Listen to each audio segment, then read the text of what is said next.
आदरणीय किसान मजदूर एवं युवा साथियों,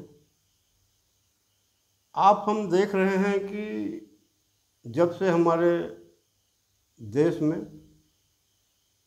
प्रधानमंत्री के कुर्सी पर आदरणीय मोदी जी आसीन हुए हैं, तब से देश में जो देश विरोधी गतिविधि में शामिल रहने वाले लोग और विदेशों में जो भारत विरोधी ताकतें हैं,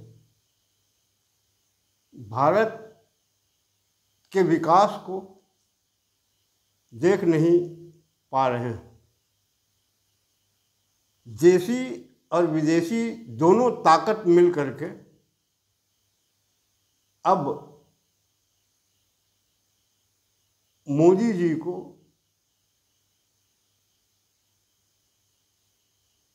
नीचा दिखाने के लिए तरह तरह के हथकंडे अपना रहे हैं। आपने देखा है पिछले 10 साल में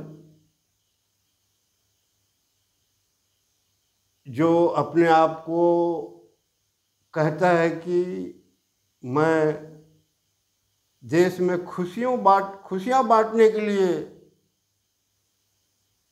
दौरा कर रहा हूँ,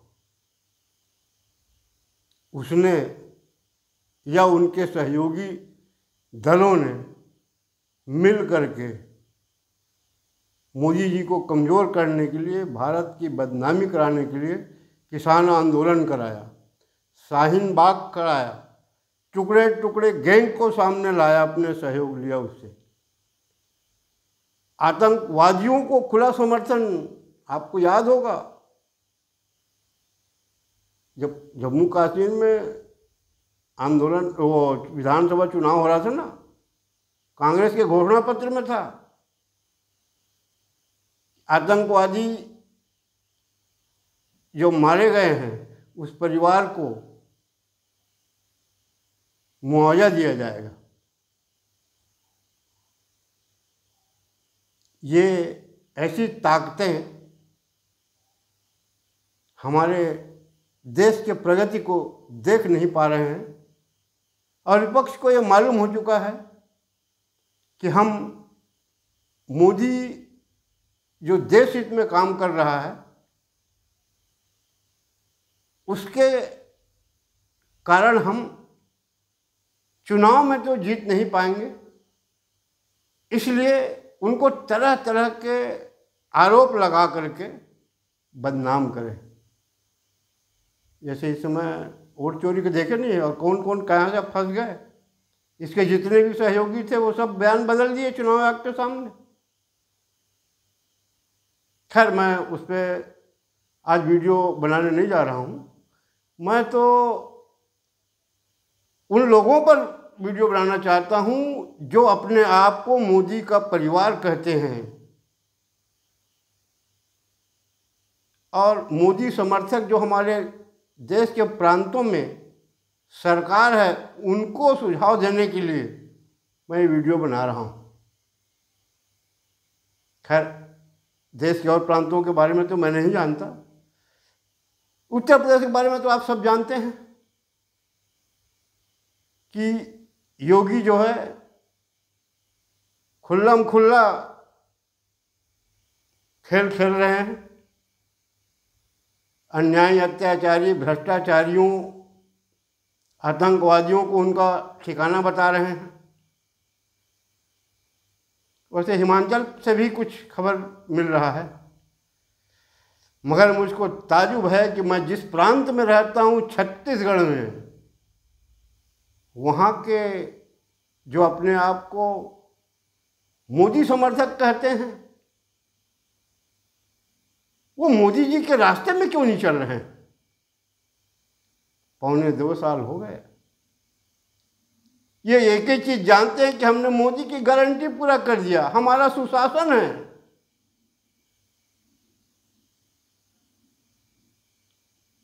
ये नहीं बता रहे हैं कि जब कांग्रेस यहाँ सत्ता में थी तो यही भाजपा के लोग जिन अधिकारियों पर भ्रष्टाचार के आरोप लगा रहे थे, आज उनका प्रमोशन कर रहे हैं, उनको अपना गले लगा रहे हैं। क्या कारण है? आज 2.25 साल से कौन मंत्री कितना कमाया है ये तो वही जानेगा, और कमा करके ये किसको दे रहा है? किसके सह में इतना बड़ा भ्रष्टाचार छत्तीसगढ़ में हो रहा है? आज मोदी जी को अमेरिका आंख दिखाना शुरू किया था, मगर वो तो मोदी जी हैं, दूरदर्शी हैं, वो सब जानते थे। इसलिए वो जब से देश की गद्दी संभाले हैं, बहुत संभल के चल रहे हैं। और उन्होंने 3 नारा दिया था। अगर छत्तीसगढ़ के भाजपा सरकार में जो बैठे लोग हैं वो भूल गए होंगे तो मैं उनको याद दिलाता हूँ। मोदी जी ने कहा था कि भारत को भ्रष्टाचार विहीन देश बनाऊंगा, सबका साथ सबका विकास, और आतंकवादियों को जहन्नुम भेजूंगा। देश की जनता मोदी जी से क्यों प्रभावित है? ये 3 नारे हैं। वैसे तो मोदी जी ने जो काम आज देश के लिए किया है, कभी हुआ न, आगे होगा कि नहीं थोड़ा सोचना पड़ रहा है। मगर आशा करते हैं कि योगी जब बनेंगे तो निश्चित रूप से इस प्रथा को कायम रखेंगे, मोदी जी के जो कार्यक्रम चल रहा है उसको। मगर छत्तीसगढ़ में जो बैठे हमारे सरकार हैं के नुमाइंदे हैं, वो दोनों हाथ से लूटने में लगे हुए हैं। वो ये नहीं सोच रहे हैं कि आने वाले चुनाव में मोदी जी का सिर नीचा होगा, यहां से हारोगे तो। आज जो लूटम लूट मचा रखे हो ना, गांव की जनता हर चीज को जान रही कि कौन मंत्री, कौन विधायक, कौन उसका ब्लॉक का, कौन तहसील का, कौन कार्यकर्ता कितना खा पी रहा है। और चाहे वो कांग्रेस शासन के भ्रष्टाचारी हो, चाहे इस समय के भ्रष्टाचारी हो, उसकी शिकायत के खिलाफ कोई सुनने को तैयार नहीं है। इसका उदाहरण सब जगह मिलेगा। मगर मैं धमतरी जिले के अछोटी गांव के उन भाजपा कार्यकर्ताओं को बहुत बहुत बधाई देता हूं कि जिन्होंने हिम्मत करके लगभग 550 लोगों ने धमतरी जिले कार्यालय में पहुंच करके अपना भाजपा से इस्तीफा दे दिया। क्यों? इसलिए कि भ्रष्टाचारियों के खिलाफ वो साल भर से 1.5-2 साल से शिकायत कर रहे हैं। जिले के पदाधिकारी, विधायक, मंत्री, अधिकारी, कोई सुनने वाला नहीं। इसलिए उन्होंने इस्तीफा दिया है। ये गलतफहमी मत रहना कि 60 लाख हैं ये मोदी के जो समर्थक है ना, जिसके बदौलत चुनाव जीते हो, वो हट रहे हैं, हट चुके हैं ये रवैया से कि सिर्फ भ्रष्टाचारियों का बोलबाला है। कौन मंत्री है, कौन केंद्र का ऐसा है जो इतना लूट खसोट हमारे छत्तीसगढ़ में करा रहा है? आज तो मैं सोशल मीडिया में देखा भीमे तरह का भाई गो समर्थक आंदोलन चल रहा है। वहां गौ माता को लेकर के वहां के लोग आंदोलन कर रहे हैं। कलेक्टर से मिलने गए थे ज्ञापन देने के लिए। कलेक्टर वहां रहते हुए भी बोल दिया कि मेरी मां बीमार है। जब लोगों ने कहा कि आप लोकेशन बताइए कहाँ हैं, तो पता लगा बोले मैं अपने बंगले में हूं, तबीयत खराब है। वहां तो एक कार्यकर्ता ने आरोप लगाया कि वो 10,000 का रिश्वतखोर है। भाई कलेक्टर है, उसके ऊपर 10,000 रुपए का रिश्वत का आरोप लगाया हुआ है।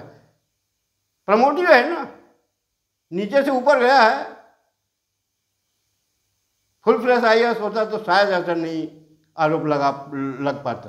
तो खैर मेरे बताने का मतलब ये है कि प्रदेश में अगर मोदी जी को सही में चाहते हैं यहाँ के भाजपा के नेता, और मुख में राम बगल में छुरी रख करके और अपने को सनातनी कह करके छत्तीसगढ़ को लूटना है, लूट लीजिए। 3 साल बचा है, ज़्यादा दिन नहीं लूट पाओगे। थोड़ा सा भी शर्म करो। आज बांग्लादेश में किस नाम से आंदोलन हो गया? विदेशी हमारे देश के जो मोदी विरोधी हैं वो क्या बोल रहे हैं? नेपाल में क्या हो गया? भ्रष्टाचारियों के कारण इतना बड़ा केस हुआ। अगर वहां के लोग भ्रष्टाचार इतना बढ़ावा नहीं देते तो शायद भ्रष्टाचारी मेन जड़ है। तो मोदी जी का एक बात तो मान लो कि शासन की सुविधा लोगों को मुफ्त दिलाने की तो बात करो। आज किसान खाद के लिए तरस रहा है, खाद पूरा स्टॉक आया वहां से। क्या कृषि मंत्री को ये नहीं मालूम कि मेरे प्रदेश में कितना सोसाइटी है, उसमें कितना खपत हर साल होता है?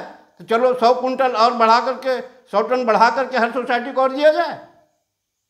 व्यापारियों को ज़्यादा दे दिया।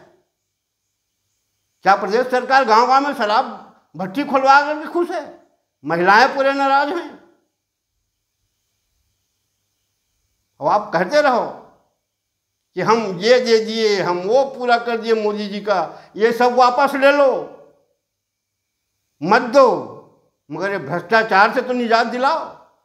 आज चले जाओ कहीं पर भी प्रदेश में, जहां भी सड़क बन रहा है, जो भी विकास के काम हो रहे हैं, उसमें बगैर परसेंट के काम नहीं हो रहा है और काम ठीक ठाक नहीं हो रहा है। चाहे वो गांव का सीसी रोड निर्माण हो, चाहे पीडब्ल्यू का सड़क निर्माण हो, चाहे प्रधानमंत्री रोड हो, चाहे मुख्यमंत्री रोड हो। राजधानी से खबर आ रही है कि 40% हो गया भाई।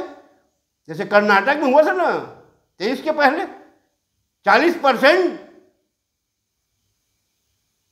हमें तो बड़ा सोच में पड़ गया हूं कि हमारे गृह मंत्री महोदय जो बोलते थे कि भ्रष्टाचारियों को मैं उल्टा करके सीधा कर दूंगा, वो सब जान रहे हैं, उनके पास सब रिपोर्ट है कि कौन मंत्री कहां से कितना क्या कर रहा है। एक आध मंत्री का भी तो नंबर लगा दीजिए। कांग्रेस शासन में जो भ्रष्टाचार हुआ है उसकी जांच करने में भाजपा के नेता लेन देन करके उसको दबा रहे हैं। इसके खुलेआम आरोप ना वहाँ धमतरी जिले के छोटी गांव के लोगों ने लगाया है। और तो हम देख रहे हैं कि भारत माता जो परियोजना है केंद्र सरकार की, उसमें कांग्रेस शासन का है। विकास के बात करते हैं लोग, विकास के नाम पैसा खा करके विकास पुरुष हो गए कई जने भाई, कई तो धरती पुत्र हो गए। तो प्रदेश के भाजपा सरकार के मैं सभी कर्ता धर्ताओं से निवेदन करता हूं कि अगर मोदी जी को चाहते हो, दोनों हाथ से मत लूटो, जनता को राहत दो ताकि विरोधियों को भड़काने का मौका न मिले सरकार के खिलाफ। अब कोई ऐसा आंदोलन न हो जिससे आने वाले चुनाव में मोदी जी को नीचा देखना पड़े। हालांकि वो तो कुछ दिन बाद आवाज आएगी। ऐसा लग रहा है मुझको कि मोदी से बैर नहीं, बाकी की खैर नहीं। आप नए मंत्री ला रहे हैं, नए संगठन में लोग ला रहे हैं, बहुत अच्छी बात है, लाना चाहिए, मगर नया कर्तव्य तो दिखाइए कि वही पुराना 15 साल का भ्रष्टाचारी शासन नहीं दिखाओगे हमको। 15 साल जो लूटे खाए ना, अरे बहुत लूट खा लिए भाई। अब तो राहत दे दो जनता को छत्तीसगढ़ के। 5 साल वो आया तो वो लूट के खा गया। अब बोल रहे हो कि हम रजत जयंती मनाएंगे, 25 साल हो गया। मुझको तो उम्मीद है कि हमारे छत्तीसगढ़ के सीधे सरल मुख्यमंत्री जी ये रजत जयंती वर्ष में ये घोषणा करेंगे कि छत्तीसगढ़ राज्य भ्रष्टाचार विहीन होगा या भ्रष्ट राज रहेगा। 2 में से एक घोषणा कर दीजिए सीधे सरल मुख्यमंत्री जी, जो आपको पसंद हो। क्योंकि बहुत दिन हो गए आपसे निवेदन करते, मगर अब असहनीय हो गया नेपाल के बात को देख करके और छोटी गांव के घटना को सुन करके। अब मेरे पथरिया तहसील, मुंगेली जिले के पथरिया तहसील में कहीं नहीं मिल रहा, तो यहाँ आओ ना, मैं दिखाता हूँ कि कहाँ कौन कितना भ्रष्टाचार किया, कौन कौन कितना खा रहा है। चाहे सड़क निर्माण हो, चाहे सीसी रोड निर्माण हो, किस मामले में कहते हो आप? अच्छे अधिकारियों को लाइए जो कम से कम भ्रष्टाचार विहीन बनाने में सहयोग दे। मुख्यमंत्री जी, आप मेरी बात माने ना माने, आप जाने, आपका काम जाने, मगर नेपाल से सतर्क हो जाइए। मोदी जी जो चाह रहे हैं वो काम करिए, जनता की रोष को आगे न बढ़ने दीजिए। इतना कहकर अपने वाणी विराम देता हूँ। धन्यवाद। जय हिंद।